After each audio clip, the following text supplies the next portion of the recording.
Hello and welcome to another review of An Adventure in Space and Time. And this is the third episode of Doctor Who ever the Forest of Fear.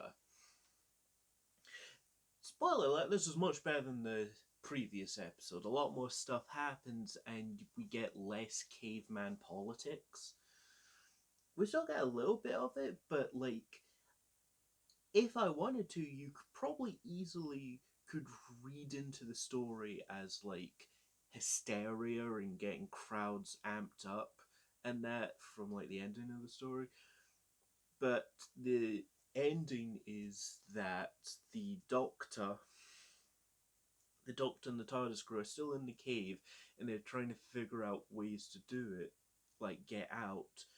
Can't really. No stones and moons ain't sure enough. And then the old mother just breaks into this weird side bit that apparently is there. That was a bit weird. She cuts him out and basically says, "Fuck off." Because if you stay here, they'll get fire, and fire is bad because yada yada yada, probably violence and all that.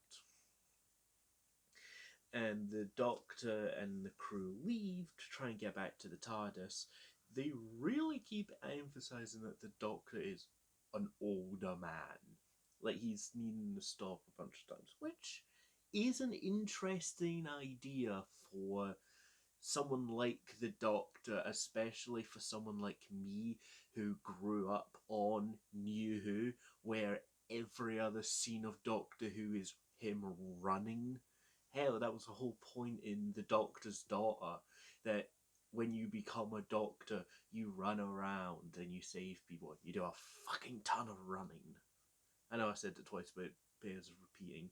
So it's interesting to see this older version of a doctor. He's also much more of an asshole. I knew the first Doctor was a bit more not scroungy, crabbit. That's the right word.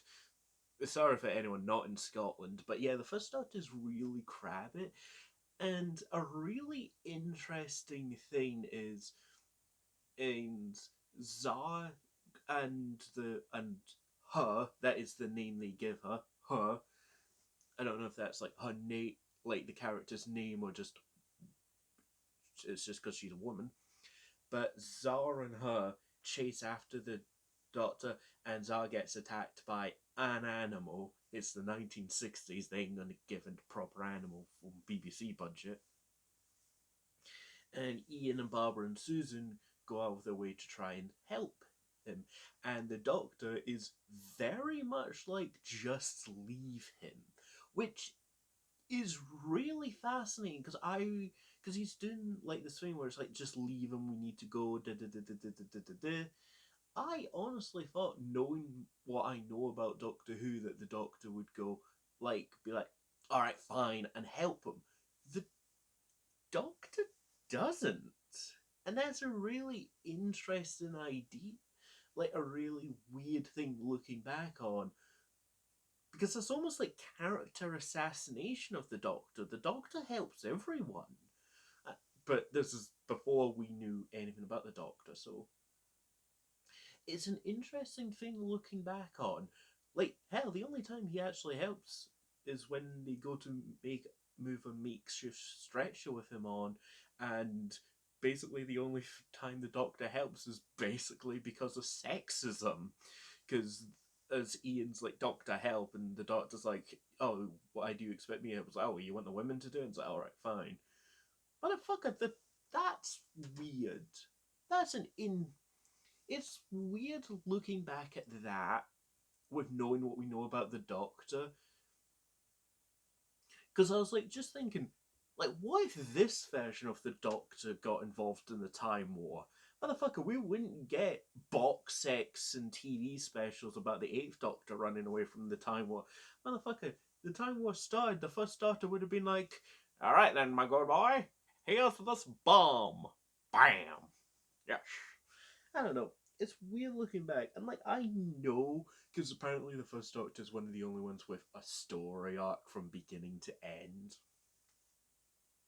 of him becoming the Doctor. So I know he'll get better. But it's just interesting watching this. Also, you could probably write in this whole bit about crowd hysteria because as Cal kills the old woman when he finds out that Zara and the doctors escaped, and then when he alerts the tribe, he basically lies to them and gets them into hysteria and into an army. And also, they somehow beat them to the TARDIS.